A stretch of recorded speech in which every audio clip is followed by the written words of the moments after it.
کہ للذین احسنوا الحسنى وزیادہ، جن لوگوں نے حسین اعمال کیے ان کے لیے حسنہ ہے. حسنہ کا مطلب جنت. اللہ اکبر، جنت کا نام ہی رکھ دیا گیا دا بیوٹی، اس کا نام ہی ہے دا بیوٹی. دی اور حسنہ مینس بیوٹی، دا بیوٹی، یعنی اس کے اندر جتنی چیزیں ہیں پوری کی پوری بیوٹیس مینر میں ہے، ایک دم پوری بیوٹیس ہیں، سب پوری بیوٹیفل.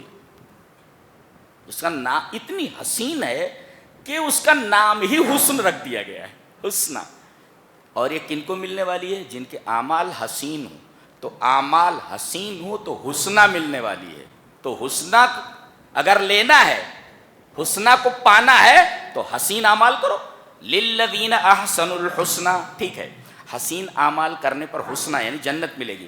وزیادہ، یہ جنت سے زیادہ کون سی چیز ہے؟ یہ چلیے ایک حدیث دیکھتے ہیں. امام مسلم رحمہ اللہ اس حدیث کو کتاب الایمان میں لائے ہیں حضرت صہیب رومی سے.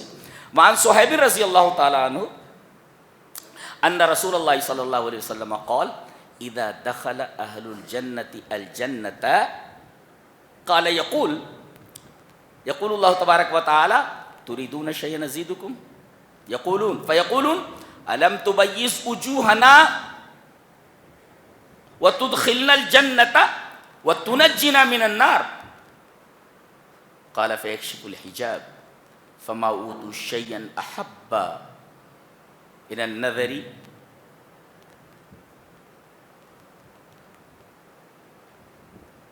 مسلم شریف کی یہ روایت جو کتاب الایمان میں ہے، حضرت صہیب رومی فرماتے ہیں کہ جب نبی کریم صلی اللہ علیہ وسلم ارشاد فرمائے جنتی جب جنت میں چلے جائیں گے تو اللہ ان سے پوچھے گا تریدون شیئا نزیدکم، do you want anything more, کچھ اور چاہیے، کچھ اور چاہیے، تریدون شیئا نزیدکم، کچھ اور چاہیے تو بولو. تو وہ کہیں گے اے اللہ کیا تو نے ہمارے چہرے سفید نہیں کیے؟ چہرہ سفید ہوگا. ہاں، یہاں جن لوگوں کا رنگ کالا ہے گورا ہو جاتا وہاں الم تو وہی زوجنا، ایک مطلب اس کا یہ بھی ہے جی، جو کالے ہیں ڈائریکٹ گورے ہو جاتے ہو. الم تبیض وجوہنا، کیا تو نے ہمارے چہرے روشن نہیں کیے؟ اور ویسے بھی کالا آدمی ہو لیکن چہرے کے اوپر ایمان کی روشنی ہو تو کسی بھی گورے آدمی سے اچھا ہے جی. تو الم تبیض وجوہنا، کیا ہمارے چہرے تو نے سفید نہیں کیے، روشن نہیں کیے، اور ہم کو جنت میں داخل نہیں کیا اور ہم کو جہنم سے نہیں بچایا؟ اللہ فرمائے گا ہاں وہ تو سب میں نے کیا لیکن ایک چیز رہ گئی ہے، دیکھنا چاہو گے؟ قال فیکشف الحجاب، اللہ تبارک و تعالیٰ پردہ ہٹا دے گا اسے. اللہ کا چہرہ نظر آئے گا. اللہ اکبر. جنتیوں کو ایسا لگے گا جیسے جنت کی ساری نعمتیں دیدار الہی کے سامنے فیل ہیں، کوئی معنی نہیں رکھتی.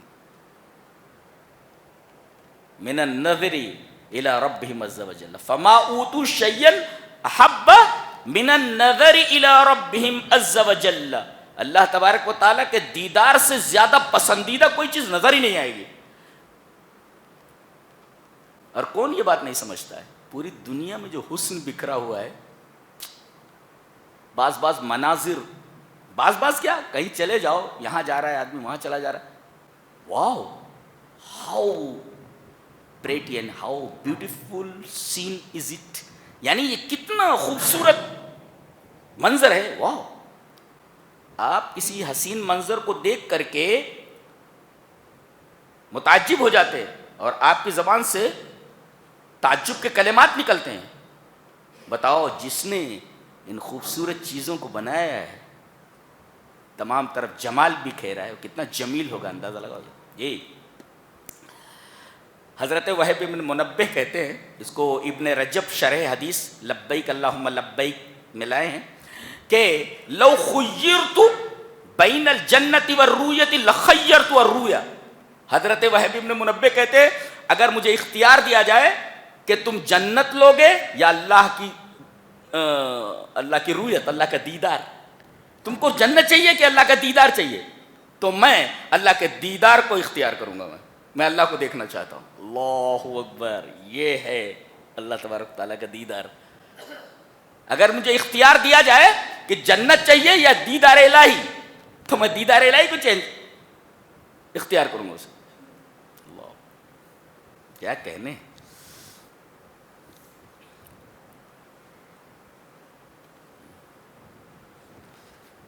اللہ اکبر۔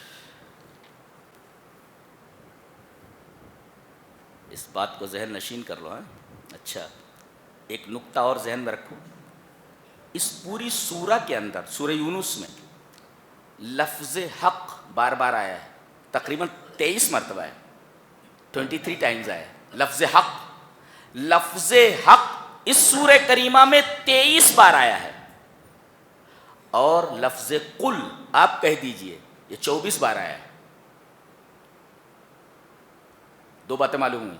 ایک بات تو یہ معلوم ہوئی کہ بِأَنَّ اللَّهَ هُوَ الْحَقِّ، اللہ ہی حق، وَأَنَّ الْوَحْيَ حَقٌّ، وہی حق ہے جی، وَأَنَّ كُلَّ مَا سِوَاهُ بَاطِلٌ، اللہ ہی حق ہے اور اس کی وہی حق ہے۔ ایک بات تو یہ معلوم ہوئی، اور دوسری بات یہ معلوم ہوئی، آپ سے کہا جا رہا آپ کہیے، مطلب یہ کہ اس حق کو آپ کھل کر بیان کر دیجئے اور کوئی لاگ لپیٹ مت رکھیے، کھل کر بیان کر دیجئے۔ ایک تو یہ حق ہے، یعنی قرآن، رسول، وحی، اللہ کی الوہیت، سب حق ہے۔ اس وجہ سے حق کو 23 بار لائے گا، اور یہ کہا گیا آپ کہیے، اس کا مطلب یہ اس حق کو آپ علانیہ بیان کیجئے، بغیر کسی خوف کے، بغیر کسی لاگ لپیٹ۔ تو 23 مرتبہ حق آیا، 24 مرتبہ قل آیا ہے، سے یہ آپ بولیے، جی آپ بولیے۔